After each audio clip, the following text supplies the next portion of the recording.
Yeah, we're in Romans chapter 3. If you've got a Bible, we're carrying on where we left off. So we'll be in Romans 3, chapter verse 19. Can everyone hear me? Is that picking me up? Yeah, sometimes okay, so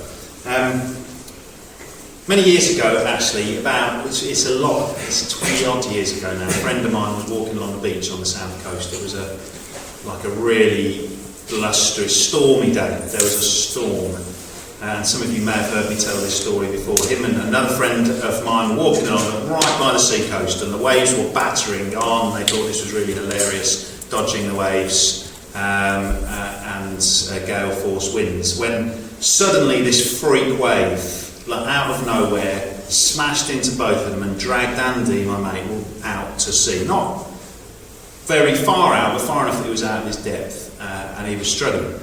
He couldn't. He kept going under. He couldn't stay up. He was the other guy, who was a really strong swimmer, tried to swim out to him, which of course I don't think you're supposed to do in that situation. But he tried, couldn't get anywhere near him, and felt himself in trouble, so came back. And it was the days before mobile phones and everything back then.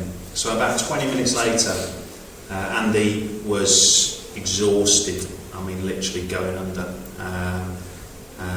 And then suddenly there was this arm grabbed him and pulled him up, and literally right up out of the sea from one of the Coast Guard rescue helicopters, and just took him straight up and out into the helicopter. He spent a night in hospital with hypothermia, but otherwise was okay. And when I talked to him afterwards about it, he said to me, I was spent. That was it. I was exhausted. He said, I was going under, and I knew I was going under for the last time. I wasn't coming up again, he said. But then I felt this hand, or something, I think he described it, grab hold of me and just lift me straight out. That's sort of where we are in Romans now. We're at the drowning point in Romans for those that were here last week. Paul has basically said, the first week, Paul said, I'm not ashamed of the gospel because it's the power to save everyone who believes. And then the second week we looked at, why do we need saving? And we looked at this issue of sin in our lives.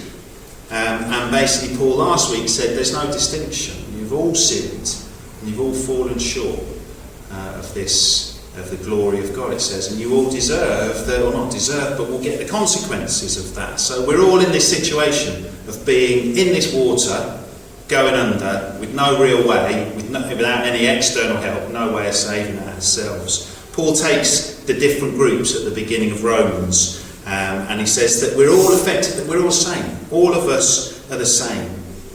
And even if the question's asked, how can we be judged by God against standards we know nothing about? So how can God say I've sinned? I don't know what that is. Paul says, but deep within each and every one of us, there is this sense of right and wrong. Now that might not be God's standard according to the Bible in total, but we all know deep down some things are right and wrong. And when we overstep that mark, we all have an inherent feeling of that. And God says, even if I don't judge you by mine, even if I only judge you by your own standards, you've all fallen short by your own standards. It's what one theologian called the tape recorder that we hang around our necks. Imagine a tape recorder you hang around your neck all your life, and it just records everything you say. Everything you say. If God only used that tape recorder at the end of life and played it back to us, we would not live up to the standards that we give ourselves. We have all fallen short of that, is what Paul ends up saying. We've all sinned, even by our own standards. So that's where we are in Romans. A bit of a bleak picture. That's where Paul has said to us last time. We're going to pick up in Romans 3:19. That's Romans 3:19. Now we know that whatever the law says, it says to those who are under the law. So the law here is talking partly about that law in the Bible, but it's also talking about that law that's written on our hearts, that morality that Paul says we've all got. We all got a sense of right and wrong. It says, whatever is said to those under the law, so every mouth may be silenced and the whole world held accountable to God. Therefore, no one will be declared righteous or right in God's sight by works of the law. Rather, through the law, we become conscious of sin. So that law that is in our hearts or written is there to show us that we can't meet up to it. It's there to show us sin, and however hard we try to keep it, that is, however hard we try and do right, whether that's right according to a set of rules or even just right according to what we know is right, we're going to fail. So however hard we try, we'll fail, which is what God is saying here. Some might be better than others. Clearly, there are some people in the world that are better than others in terms of how they live their lives, you would say. But taking the drowning example, if you were to take three people, one who can't, all decided they want to swim to America. You've got one guy who can't swim at all, going to drown as soon as he gets out, he's dead. You've got someone else, maybe like some of us here, reasonable swimmers, maybe get, 2-3 miles maybe, before you get exhausted, and you're going to drown. If you get a brilliant swimmer, Michael Phelps, or whoever the Olympic swimmers are now, how far? 30 miles maybe, get quite tired, 40 miles, exhausted, and 45, drown, I don't know. Let's say 45 miles, let's give them 45 miles, and they drown. Who's most dead? None of them are anywhere near America, are they? Do you know? And that's like it is with us. It doesn't really matter how good we are, we're nowhere near. We're nowhere near, and we're all dead. So that's where Paul leaves us. And so the same way, however we try and live our lives, that's what happens. It doesn't matter how good a swimmer, it doesn't matter how moral you are, no one is going to stand before God right, having kept everything. So let's continue. I did say this week was about good news, didn't I? So this is the good news. I guess it's been described as the sort of the diamond on the backdrop of a black cloth, like when you go, it's the blackness that Paul's painted, and then the diamond of the gospel, this good news. So here we go, Romans 3, we're going to move on now to 3:21. It says, but now, we're at that point now in Andy's story where Andy says, but then, I felt someone grab me. But now, apart from the law, the righteousness of God has been made known, to which the law and the prophets testify. This righteousness is given through faith in Jesus Christ to all who believe. There is no difference between Jew and Gentile, for all have sinned and fall short of the glory of God, and all are justified freely by his grace through the redemption that came by Christ Jesus. God presented Jesus as a sacrifice of atonement through the shedding of his blood to be received by faith. He did this to demonstrate his righteousness, because in his forbearance he had left the sins committed beforehand unpunished. He did this to demonstrate his righteousness at the present time, so as to be just, and the one who justifies those who have faith in Jesus. So this has been described as one of the most important passages ever written. Whether you agree with that or not, it's certainly important, and it outlines this good news, and it starts, this is the good news, and it starts with God's grace. God's grace. And this is the thing that makes Christianity different from every other religion in the world and every other worldview. There is no other religious system, there is no other worldview basically that offers new life, forgiveness to those that have done nothing to deserve it, and everything or a lot to not deserve it. So when you look at all other religions, they all support some sort, and all other worldviews, some sort of self-achievement, doing something, following a path, good works, living as right as you can. There's always this thing you've got to do to get there. Whereas what this passage says is that's the complete opposite. A good question, I suppose, to ask people to unpick that is, if you were to die tonight and stand before God, it's this question. This is somebody else, I can't remember the guy that put this forward, but it's a sort of conversation starter, but it's interesting because it highlights what people think in this area. If you were to die tonight and stand before God, and he was to say to you, why should I let you into my heaven? What would you say? Most people you'll find that believe in heaven, it will be something along the lines of, well, not as bad as there, or I'm quite good deep down. Really, I'm a good person deep. Be along those lines of sort of some form of self-attainment to getting there. All other religions end with the person essentially stood before God saying, I hope I've done enough. They all do. They all end up there with a little bit of uncertainty about whether you've quite hit the mark. I hope I've done enough to save myself. It's always about the person achieving something, but not Christianity. Paul says in that passage that we've just seen that God offers his righteousness, his rightness, his perfectness is offered as a gift to us, completely unattained, not because of anything we've done. We haven't done anything to earn it. Like a wage, it's not like we've earned something so God gives us that as a wage. It's not, it's a complete free gift. There's a huge difference.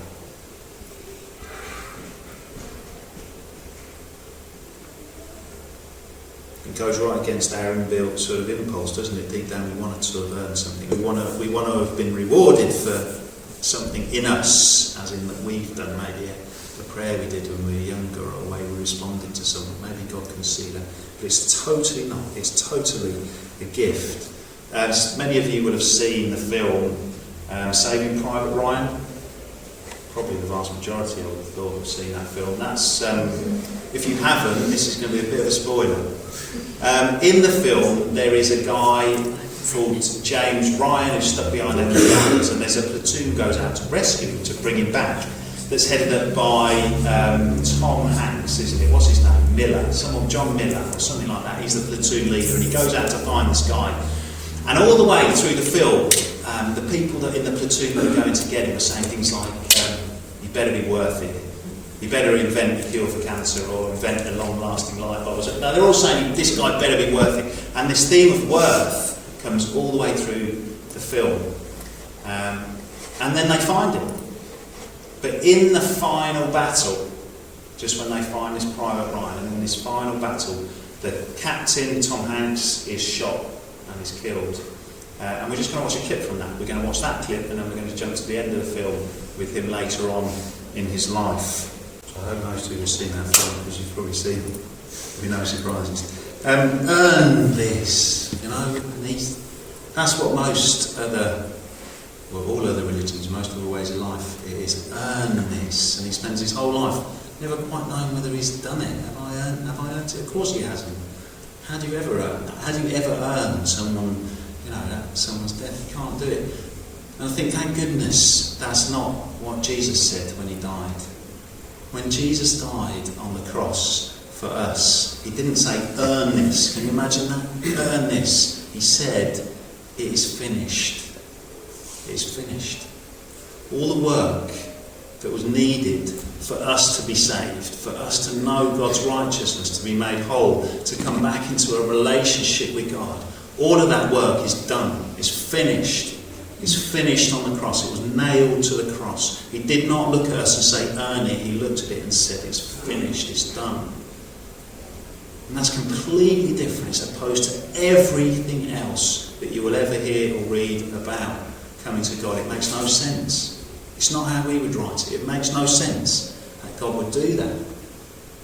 But he has. And that's the difference. That's the key difference in Christianity. It's that it's not about us at all and our standards are attaining something. It's about God offering this as a gift to us. And the work that was done, Paul uses 3 different terms in this passage to explain. That's these 3 words here, and some people identify more with one, but this is what Jesus did on the cross. So I just want to quickly go over those to give us an understanding of why the cross was necessary and what God did, what the work was that Jesus finished. He talks about redemption. Some of you will know that's borrowed from the marketplace. Redemption was the price that was paid for a slave to be freed. So you have a slave that is in debt to the master, and there were people that could come and redeem that slave, pay the price for that slave to be set free. And that's what Jesus did. All that sin and the wrath of God that's on the sin that we talked about earlier, there was a price to be paid for that. It was death. And we by all rights, should have forfeited that price. But Jesus on the cross redeems us by paying the price himself. He pays the price of death. Sacrifice, it talks about. So when God, or if God forgave us by just ignoring our sin, then there would be no justice, would there? And none of us would want that. We would not want all the sins and the victims of this world to not have justice. We wouldn't want a God like that, and God isn't like that. Thank goodness. So there was a sacrifice that's needed. We all sort of had that image of a sacrifice being given to appease a God. But this was different because it's not us offering the sacrifice, as with all other worldviews, to try and gain God's favour. It's God who died. It's God who sacrificed himself. And again, that sacrifice that was necessary for sin, that sacrifice that we read all throughout the Old Testament, God did himself, in himself. God in his Son, sacrificed his Son. And then justification, this word is used a lot in the New Testament. That's borrowed from the law courts, if you like. It's a judicial term. It's a term that a judge would give to someone for whom there was no case to answer. So it's different from pardon. So let's say when I was 17, for instance, I was in court for a driving offence. I was driving without an MOT in my mum's car. And my plea was, that's my dad's job, that's not my job to find the MOT. But anyway, I was in court clearly because I was driving in a car without an MOT. And the judge listens to my case and he says, okay, don't worry about it, I'm going to pardon you, you can go away, there's no consequence to that. That's a pardon. So your sin's just been sort of pardoned, you can go. Justification is different. Justification is when the judge looks at all the evidence and he says, there's no case here. There's nothing for you to answer. That's justification, and that is what God sees when he looks at Jesus, his Son, and when he looks at us that have accepted that free gift of that righteousness. He looks at us and says, there's no case to answer. You're justified, you're just in my sight. Come, rather than off you go, you're pardoned. Come and inherit, come and gain everything that is yours. That's justification. I find no record, is what God says. I want to show a testimony now, just because it highlights all those things. This is a testimony I recorded yesterday live, so it's taken from, there was a conference up north. It's a girl called Hasina Downey. This encapsulates, I think, the gospel thing. So it's a spoken word, it's a poem, spoken word poem. The quality is not the best, and it does jump in straight from the start, it's just to warn you. So, and I missed about the first 2 seconds because I was fiddling with my phone, so apologies. But the line right at the start, it's called Home, I think the title is it. But she starts by saying, where's the place I can call home? Where's my foundation set in stone? That's the first line, and we sort of come in just at the end of that here. Stone, like where am I comfortable? Where's my place? Where can I go that I know that I'm safe? I've been battered and bruised and broken in time, and over the years slowly losing my mind. And when I've tried to explain, I don't know where to begin. I've tried to pinpoint that moment where anger crept in. When did I get so lost, I thought I'd never be found? When did I start to believe all the ways we let down? And there's a world full of people, just like me. We just like to do things differently. But two things that we've all had the same is we've all had trouble and we've all had pain. And I knew if I was one of them people that was consumed by hate, when the day comes and I'm stood at his gate, I wouldn't be no different, and my time would be run out, and I wouldn't even remember what I was hating about. And many times I have just looked back, and I knew it had nothing to do with the gear and the crack. Nothing could quench the hunger of the life I was craving, and the most significant part of my story is I knew I needed saving. You see, my pain is painted on my arm like a slice, each cut, each scar has its own story. It's like a jigsaw puzzle scattered all out of place, and if you put them together and stand back, you see Jesus, his face. Because each scar was saying, why couldn't you just love me? Why do I feel so odd? And I heard a reply saying, you feel different and empty because you're separated from God. But where was this God when I didn't want to go home? So I walked the streets all night with nowhere to go. And where was this God when that man touched me and changed my whole perception of my identity? And where was this God when I was locked in a cell? And I didn't want to get out because out there was hell. And where was this God when I felt so alone and I didn't have one number to call in my phone? Scars on the surface, a reminder of scars inside, covered by clothing but unable to hide. It felt like darkness within me, like blood flowing through me, and if I didn't release it, it was going to consume me, and as strange as it sounds, it actually worked for a time. And the more I bled, the more I felt fine. And fine was okay, as my arms took the blame, but no amount of my blood could get rid of my shame. So now I know God, and I know that it's real, and my scars are still visible, but beginning to heal, and all my pain, shame, and guilt will come back.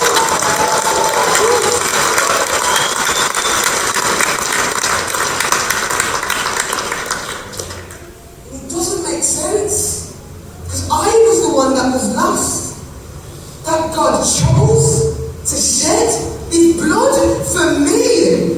He took on sin and he died with him so that I could be free. So when I looked back and I've said, but why me, Lord? He said, I paid a price for your life that only I could afford. And the days you have felt, you have walked in vain, you'll have others get set free through the power of my name.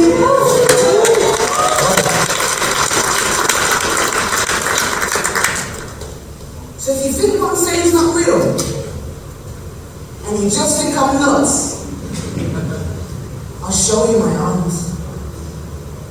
You can still see the cuts.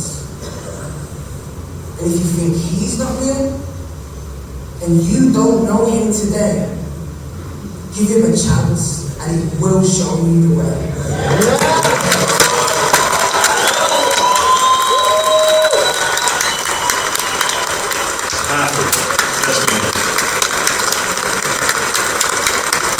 So it's, yesterday I was in a room full of people who's had testimonies like that, of lives that were just knew they were messed up and mucked up, the absolute rock bottom.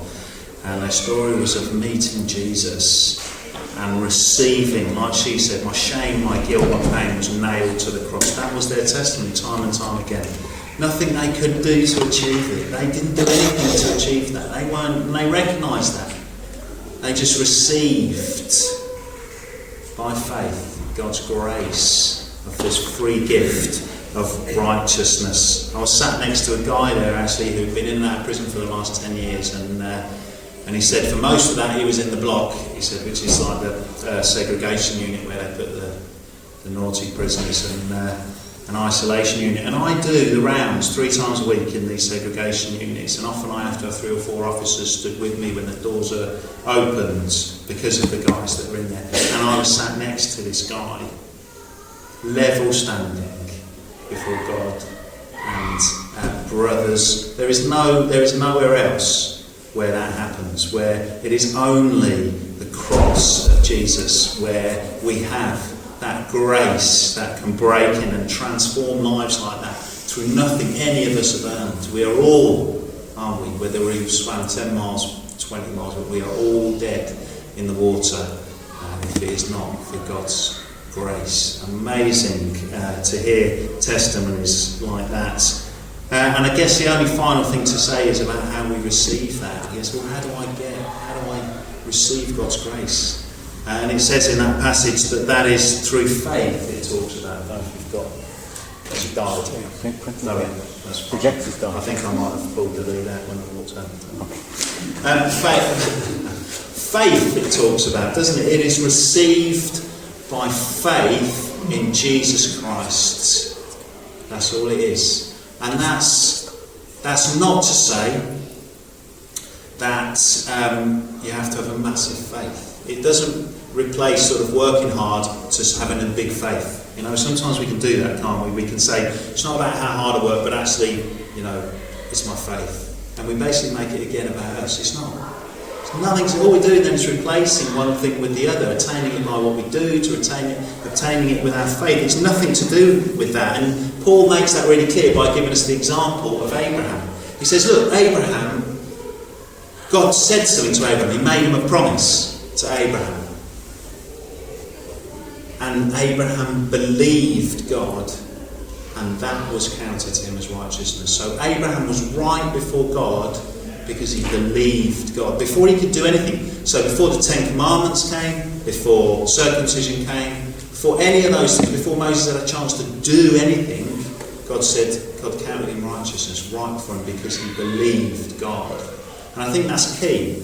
So I think it's not about the size of our faith, it's who we have faith in that saves us. If I covered myself in feathers and had full faith and really believed I could fly from Birmingham to London, I'm not going to be able to fly from Birmingham to London, no matter what size my faith. But if I get on an aeroplane at Birmingham Airport with very little faith in this aeroplane taking me to London, it will take me to London. It's what we have faith in that saves us. Another way of saying we're saved by faith alone is saying we are saved by Jesus Christ alone. It's the same thing, because it's what we have faith in, not the size of our faith. So if you have been told the lie, your faith isn't big enough to be saved, that's a lie. Don't believe it. It's got nothing to do with the size of your faith. It's who you have faith in, and that's Jesus. And Jesus has done it. That's it. Jesus is the good news. He himself is the good news. He is the one who saves us. He is the one that guarantees, so we can stand at the end of our life before God with no question about whether or not God has accepted us. No question or not about whether we've met the standard, because it was never about us in the first place. It was about Jesus, and he has done it. His work is finished. Big work is finished. And as we trust in him, then that becomes our righteousness. The passage goes on to talk about us walking in the footsteps of the faith that Abraham had. So just the three final things, the challenges, if you like, or the things to think about for this week, about following in the footsteps of Abraham. And one of these might be something you want to ponder more in your own life. Following in Abraham's footsteps, I've said, means accepting God's grace as a free gift. So I guess having to think about our own lives. Are there ways in our own lives that perhaps we're trying to repay God? Is there a sort of CV we're building up that we might want to show God at the end of time, saying, well, I'm quite good? It's easy to do. It's so easy to build things in our lives that we sort of end up trying to do to impress God or earn something with God. So is there anything in your life like that? Following in Abraham, number 2, following in Abraham's footsteps means living lives of gratitude. You know, if we have done nothing to earn our salvation, then we've got nothing to be proud of. So, you know, is that something in our lives? Are we just completely before God in gratitude this week for his salvation? And that guards us against pride, I guess. And then following Abraham's footsteps means living lives of faith. Not a one-time choice to believe in God, but Abraham lived his entire life a life of faith. He didn't just believe God at the start, it was a lifelong decision.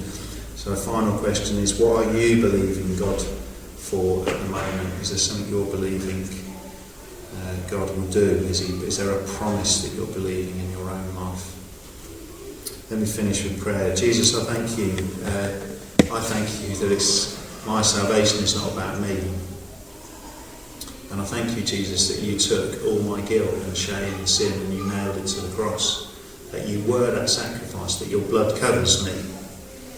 And I'm clean, I'm justified. I thank you for that, for all those that know you here, that we are clean and pure and justified, just as Jesus as you are. You have given us your righteousness. Would we live lives that demonstrate that thankfulness and that grace in our own lives? Teach us, Holy Spirit, how to trust you more, Father, for your promises in our lives. And I pray for those here that don't know you, Jesus, that you, Holy Spirit, would stir hearts, that you would reveal yourself, just like that testimony here, that you would reveal yourself to people, to those that don't know you. Amen.